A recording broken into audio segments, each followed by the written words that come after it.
Coogs House. All right, a thrilling victory over the weekend over Cincinnati. Big performance out of several guys. But Houston, we got a pro. His name's Jarace Walker. Let's break it down.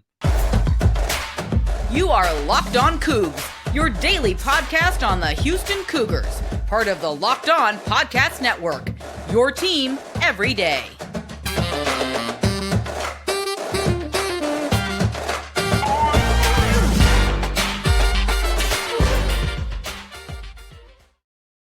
Welcome to Locked On Cougs, daily podcast about your Houston Cougars. I'm your host, Houston-born teacher and coach Parker Ainsworth, here to break down all things Cougs. If you're a U of H fan or to hitter can step by, please be sure to subscribe. That we get the latest on the Cougs each and every day in your inbox. We appreciate you making Locked On Cougs your first listen of the day. And welcome back to the YouTube channel. Again, we're at 490 subscribers and recording this. We are approaching 500 fast, and we're doing a giveaway. Sparkless, so they're going to get involved in the giveaway as well once we get to 500.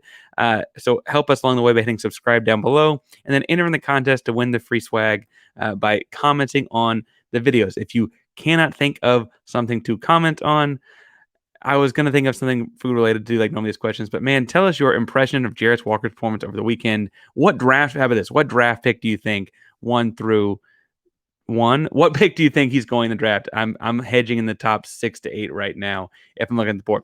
All right. First things first, this first segment is going to be a lot of oodling over the game that Jarace Walker had.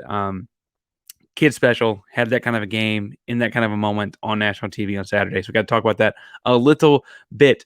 Second segment, we're looking at some caps off kind of moments going through both what Samson and a couple players said after the game, and then just big performances to have as well.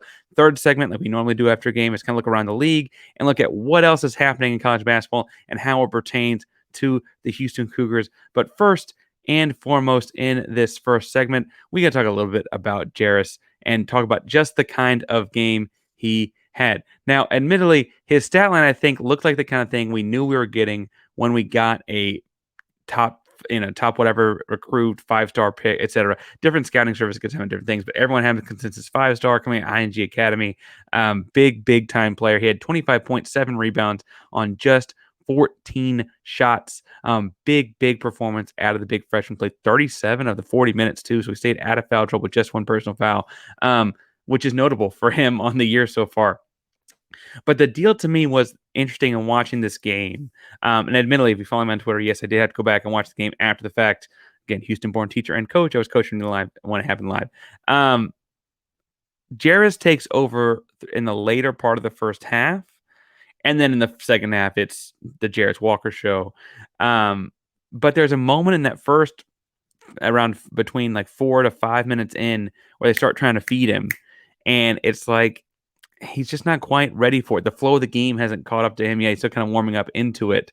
And like he has one drop off to Javier Francis, kind of goes through his hands. It's not, maybe he should have made that shot. He goes up for a layup, gets fouled, does a dipsy-do, flips up with his left hand, and almost goes in. Instead, he misses both free throws. Like those moments in the early part made you think, oh no, they're going to him for some reason, and it's not working out. And the reason they're going to him is because he is going to be a generational mismatch across the board wherever they play anyone.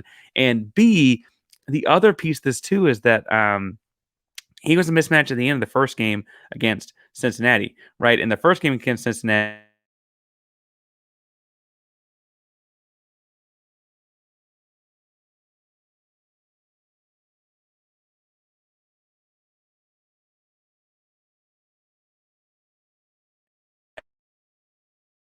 especially spotted after the 4-minute timeout that was going to be the matchup for the majority of the first half for the Cincinnati Bearcats. That's how they wanted to try and defend it. And that was not the way that it was going to go for them as the game would go on. But early, Cincinnati kind of changed their coverage, and Jarace ended up having a pretty strong showing anyway. A few minutes after that initial push, under the 10-minute mark in the first half, that's when you really got to start seeing Jarace Walker show off. He has a sequence where he has like a floater, and then the next defensive possession, he tags the roller and recovers out to block the corner three. And then the next possession down, he gets a floater again. Like he has these kinds of series that's like, oh, he's the best player on the floor, right? And pro scouts are watching like, oh, that's the guy. Like, can we get those segments a couple times throughout a quarter in the NBA level?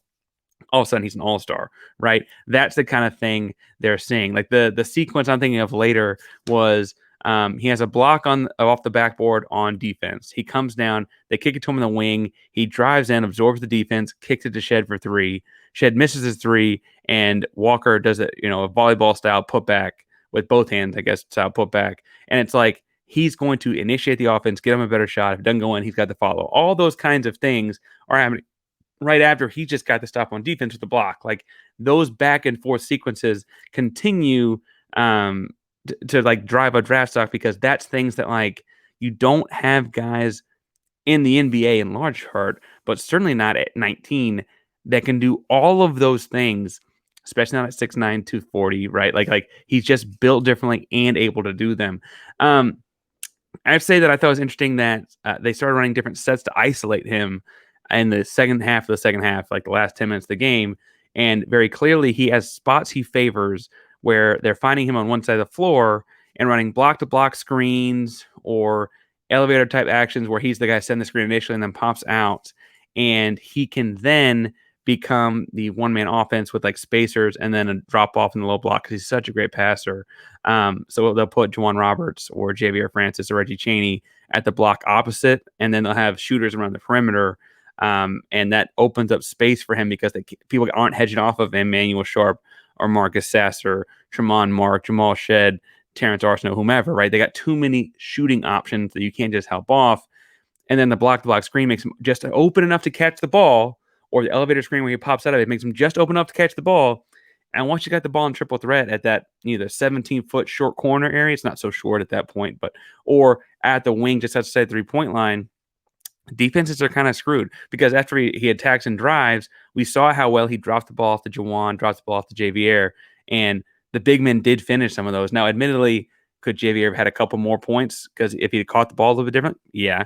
Could Houston have knocked down some threes and gotten him more than 2 assists on the game? Yeah. But what ended up happening really is he got a lot of his 25 points off driving and attacking, and there's not really being an answer.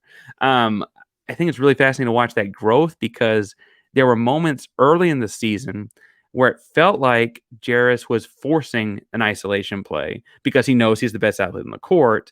And it was kind of at spots where, I don't know, they'd run the same set, but they would run the same set. I knew that much, but I don't know that this call was necessarily to get him in an ISO, because guys would continue to move and be looking for the ball in their spots, and he's trying to go one-on-one. And that's when Sampson pulling him out early in the season translates, because then on Saturday, they play in Cincinnati, and he's feeling it, and it's all about him, right? In the postgame, Jarace commented, before I get to Sampson's comments in the postgame, his opening statement was, it just honestly, I've just felt like I was just feeling good tonight. Ball was feeling good off my fingertips. Those kinds of games where he goes 2 for 4 from 3, you got to keep feeding him, right? He also mentioned that he feels like it's kind of starting to all come together in terms of offense and defense, and would follow up with, I'm also feel like I'm letting the game come to me. I would echo both of those and watch this game. It felt like initially Houston was asking him to do something early, wasn't quite his moment. They went to Jamal Shead. Eventually it came back to him and it was his moment. And then it was so much his moment that Cincinnati did all they could to take it out of his hands, and Jamal Shead finished, right? Like that's the way this game went. Houston won a big one, 75-69, after being down as many as 13 points in the second half, right? 13 points the first half was the largest first half deficit, but man, that was a big stretch throughout the game. I could go on about Jarace, but I think that interesting, and the last thing I'll wrap up on Jarace before talking about Coach Sampson's comments after the game is that it's still, like, as we're recording this and as you're listening to this, January 30th, we got a whole month till March. Where does this thing go? Right? Like, at some point, once they play together for another month, is he turning those 2 assists into more like 6-7 assists? Right? Is he getting a 25, 5, and 5 guy in a 40-minute college game? Like, where does the ceiling on this thing really reside? I know he's going to pros. I know we get him for all of 2 more months, and then he's an alum as far as the basketball program is concerned, and I hope he wears it as proud as he wears Houston, as proud as we are of him. But man, oh man, the thought that there's another month to develop the chemistry here on those assists and things is fascinating and so encouraging, because The one hole you could poke into right now in his performance on Saturday was that like he almost threw NBA level passes to guys that aren't quite at the same level as him yet, or might not be like as close to NBA ready as he is yet, and they dropped it, right? So like if they don't drop it, if that chemistry rolls, who stops the Jarace Walker train? I don't think many do. Kelvin Sampson had a very similar thing to say in the post-game press conference. We're going to talk about that and some caps off type of performances. But first, we need to tell you about our buddies at FanDuel. Now, FanDuel is our newest betting partner here at Locked On. They're the number one sports book in America. If you're new to FanDuel, that's even better. They have so many great features that make betting on sports fun and easy. Download FanDuel now so you can bet Super Bowl 57 with a no sweat first bet. You get up to $3,000 back in bonus bets if your first bet doesn't win. FanDuel lets you bet on everything from the money line to the point spreads to who will score a touchdown. Talk about bets I like. I'm liking the Super Bowl itself. We're not talking about Super Bowl. We got 2 weeks to bet on it.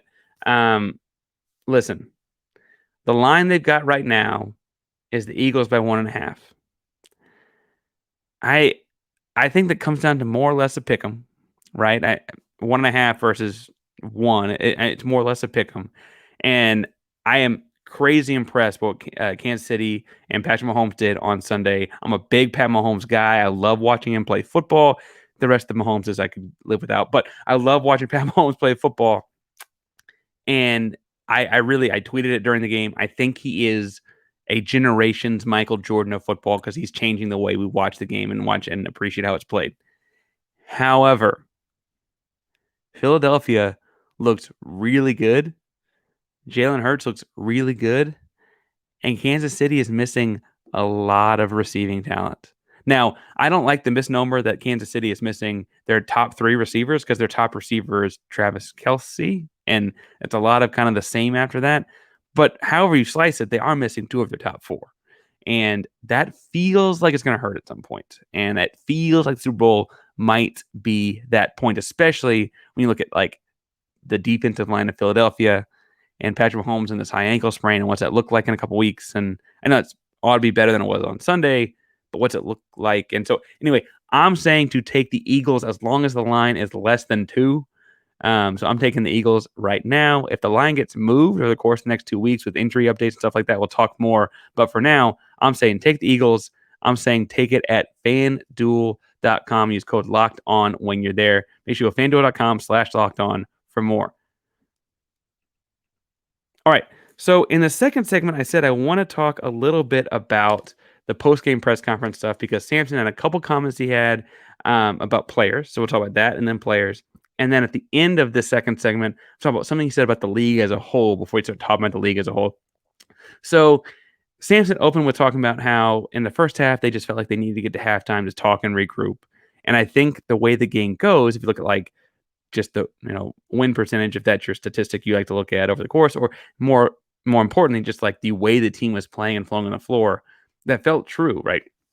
Cincinnati came out with their goal to stop Marcus Sasser, and to their credit, they did. Sasser finished with just 7 points, and frankly, 9 points. He had free throws at the end, and frankly, like he ends up being, as Coach Sampson accurately puts, a decoy for much of the game because once Cincinnati's dedicated themselves so much to that, what they start doing is turn Sasser into a passer. He only had 4 assists. I don't mean to say that like he was like driving dish kind of passer, but he becomes the point guard initiating offense and throwing hockey assists or entry passes or what have you in a way that they know the defense isn't coming off of him, right? Like the whole game plan is don't come off Sass. And so once that thing starts, it opens up so many things. I also liked one of my favorite stretches at the game where Houston used Sasser as a decoy was on the go-ahead bucket from Jarace Walker that ended up becoming the last time Houston had to take the lead because they continued to ride it after that, right? They run a double elevator screen with to get Jamal Shead popped up, and then Sasser pops out, and they get the ball to Sasser real fast. And then they run a little screen roll with Shead and Walker, whatever, right next to Sasser after a handoff from Sasser back to Shead. And what I'm getting at is they get Shead to then dive down off the screen and roll. I'm sorry. Shead dives down off the screen and roll, and like Walker has floated one way, and he's got Jawan Roberts to the opposite block, right? And so suddenly he's got a open kick to Roberts because the guy that was guarding Roberts, Lakin, had to step up to cover Shead, right? And then as that guy steps up, there's no one to left to cover Roberts because the normal guy tagging the roller, because of the way the offense orchestrated the court, and I'm not doing a very good job verbally analyzing this, it happens at about the 47 seconds mark. No, this was a little earlier than that. It was like the minute and 48 seconds mark. He drops it off to Roberts because the guy that's supposed to tag the roll is covering Marcus Sasser, and even though Sasser only has 7 points at that point, doesn't matter. He's not going to leave him because Sasser's that kind of deadly. And so it opens up a big time dunk at Jawan Roberts on a nice little pick and roll play.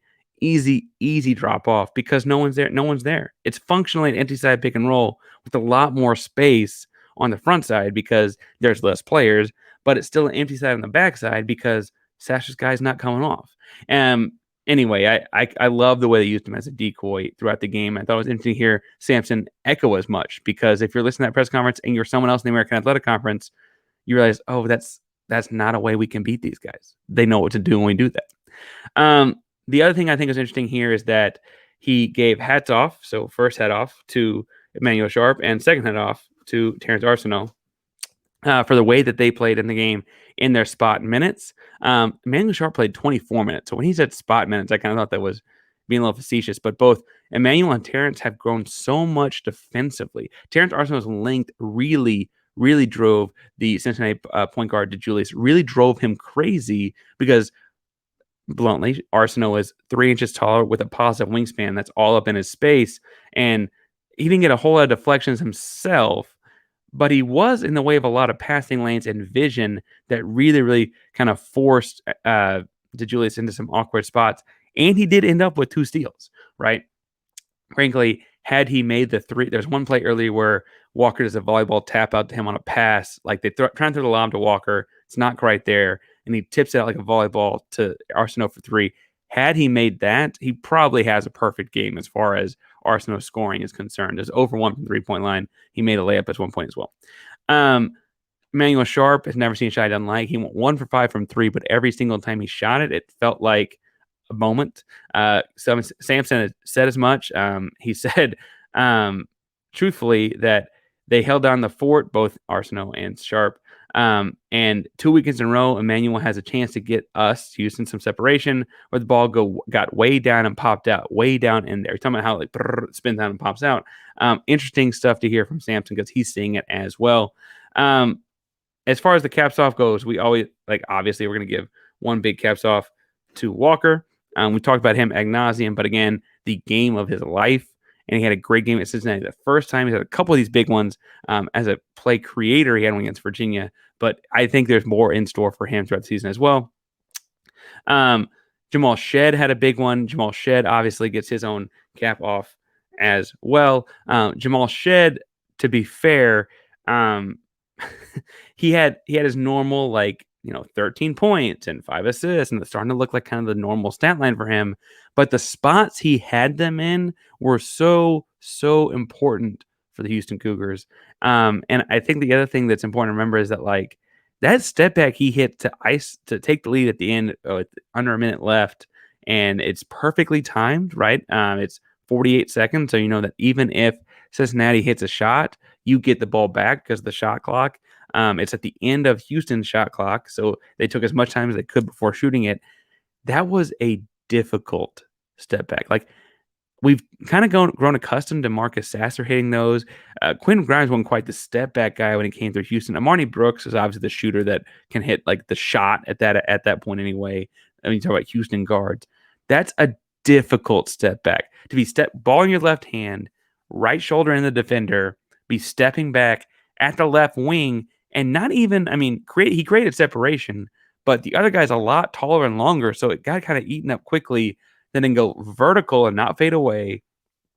Great right-handed jump shot means you have to pull the ball back to your right hand and put that's a difficult thing to do, and he had to do it all perfectly to take the lead, and he did. I could also point to the assist I mentioned earlier where they dropped it off to Roberts. A couple different big type plays big-time assists and big-time plays, I should say, out of him. So obviously caps off there. Last caps off is going to go to Jawan Roberts. Jawan Roberts finished with 14 points, but it's the second game of, I guess I could really like the fourth game of the last 8 where things go through Roberts early. The way that Houston kind of feels themselves out in a basketball game is clearly, we're going to attack you with Jawan Roberts and see what you do to the post, the first 4 or 5 possessions.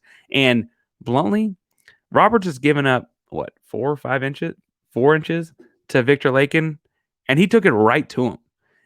Got the ball in the block off a simple horn set that led to a box drop, got him off the block, and then he just put his right shoulder to his chest, flipped to his left hand twice in the first minute and a half, and continued to attack him as much as he needed, throughout the game. Finished with 14.6 rebounds.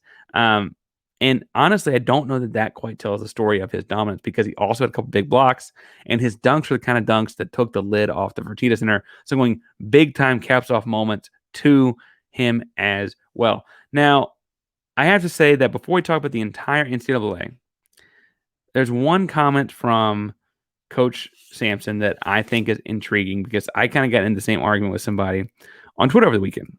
The quote goes, and I pulled up the thing and I wrote exactly as he said it. There are good teams. There's such an ignorant narrative going around about our conference and how it's not that good. That's the most ignorant thing I've ever heard. That tells you how most people don't know what they don't know. He would then go on to list the teams and how good some of them are, and points out how there are several, good teams that are good coaches and things like that. He points out he has coached himself in other good leagues, obviously coached the Big Ten, the Pac-12, and the Big 12 for a long stretch of time. And admits he knows what he's looking at when he says a good league.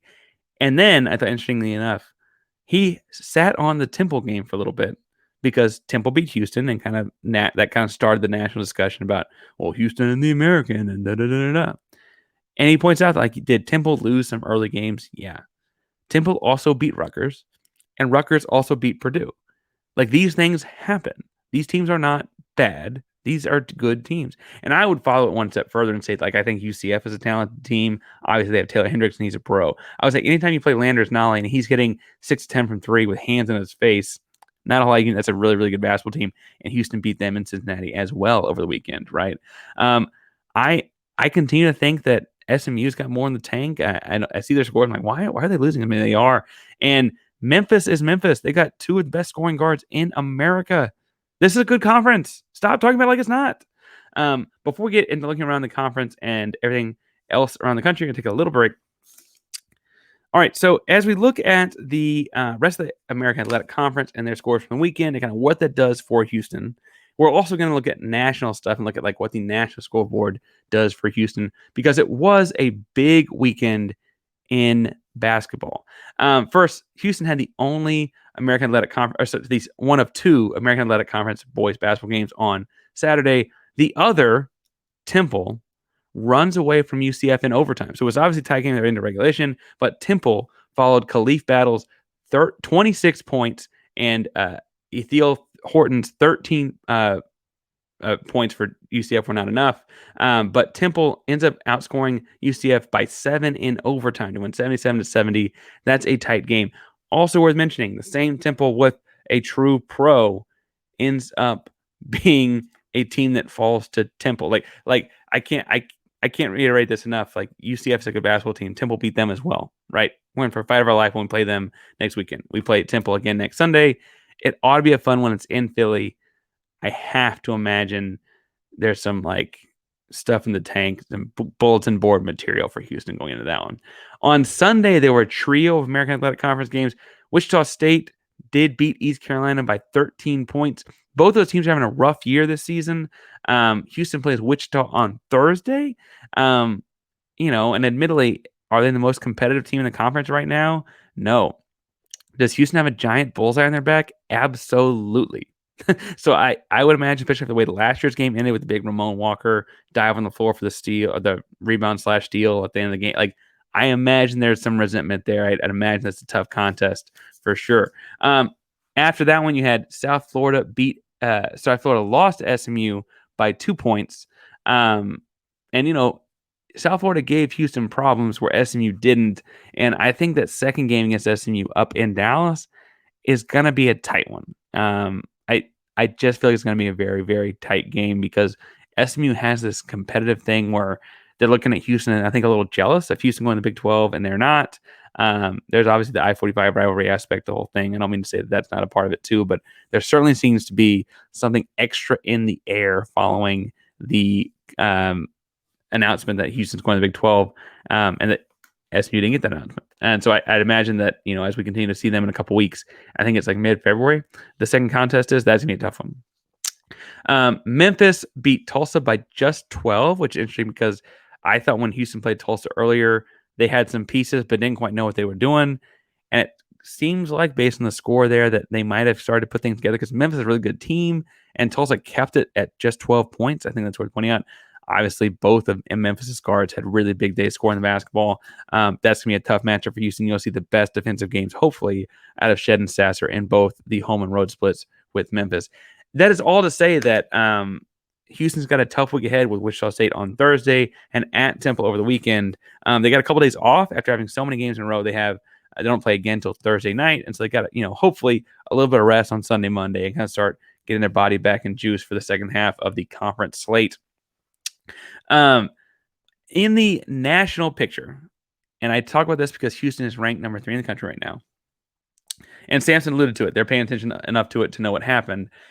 Alabama, number 2 team in the country, got crushed over the weekend by Oklahoma, 93-69. And I think it's worth pointing out there because Alabama A is kind of riding their Houston win to the number 2 team in the country, and B, there's a lot of talk about Brandon Miller, and Houston held him without a field goal, right? Like I think that's kind of a comeback down to earth moment for Alabama.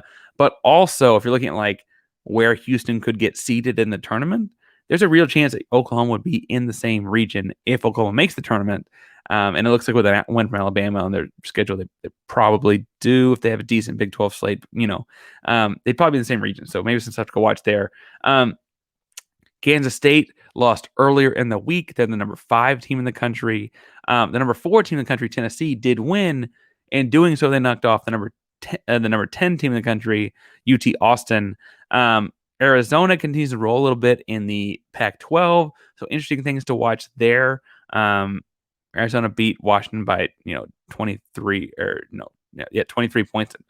Math's not my thing. But Arizona also earlier in the Pac-12 slate lost to Oregon.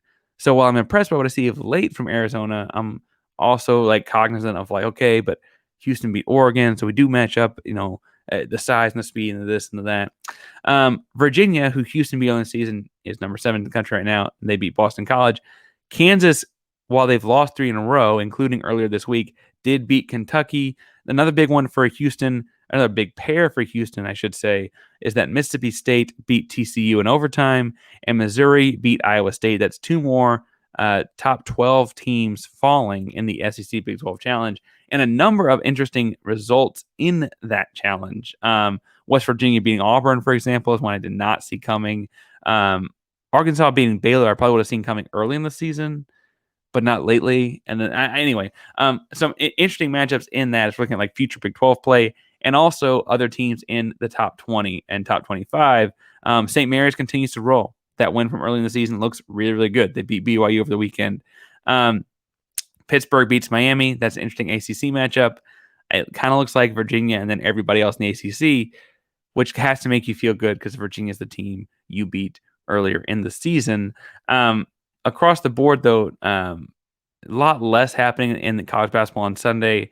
Purdue beat Michigan State, so they'll probably still be number 1 when the AP poll comes out. With the Alabama loss, it'll be interesting to see if Tennessee leapfrogs Houston to 2 or if Houston moves up to 2 and Tennessee moves up to 3. I'm not quite sure which I would rather happen, but I honestly don't care. As you and I have talked about before, I'd kind of rather Houston be focused on being the number 1 team in April when this whole thing's said and done, and we're holding up trophies at NRG Stadium, than worry about it right now. I am concerned about what region they get seeded in and what seed they get, because we've seen Houston be a top analytical team across the entire spectrum, net, KenPom, etc., and get a 5 seed before. With the AP voting, I kind of feel more comfortable with getting a 1 or a 2 seed. I just want to make sure we hold on to that because that path could be in matchup based things could be really, really important come March. And admittedly, there's some matchups that are hard. Zach Edey and Purdue will be difficult because he's a giant, and we line up at like 6'9". Now, I think we got advantages at other 4 spots, and I think Juwan Roberts is as well suited as any other 6'9" in America to guard Zach Edey in that particular matchup. But it is difficult to do, right? We got some big freshmen coming in, whether it's Jojo Tugler, or Sid Lath, or whoever you want to talk about. McFarland, right? Was a McDonald's All-American finalist. We have some guys coming in next year. Don't quite have it right now. So we're going to talk about all those things leading up to the game this Thursday, and then obviously the Temple game, big one over the weekend. All week long, you can find me on Twitter at Painsworth512, PAINSWORTH 512. Talk all things Cougs, football, basketball, whatever.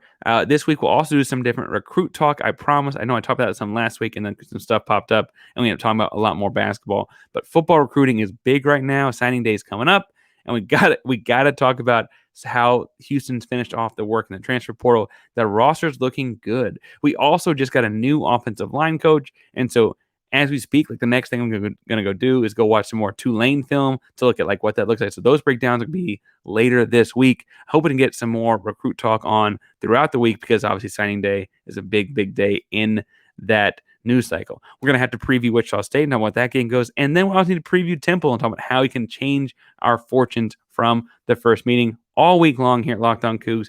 Thank you so much for making Locked On Cougs your first listen of the day. If you're looking for a second listen, I'm going to recommend Locked On College Basketball. Locked On College Basketball is a Coug-friendly podcast that likes the Cougs and likes talking all things college hoops. So if you enjoyed this college hoops discussion, make sure you go check them out for your next one. Thank you all so much for tuning in today. Locked On Cougs, the primary Locked On Podcast Network. Your team every day. Go Cougs.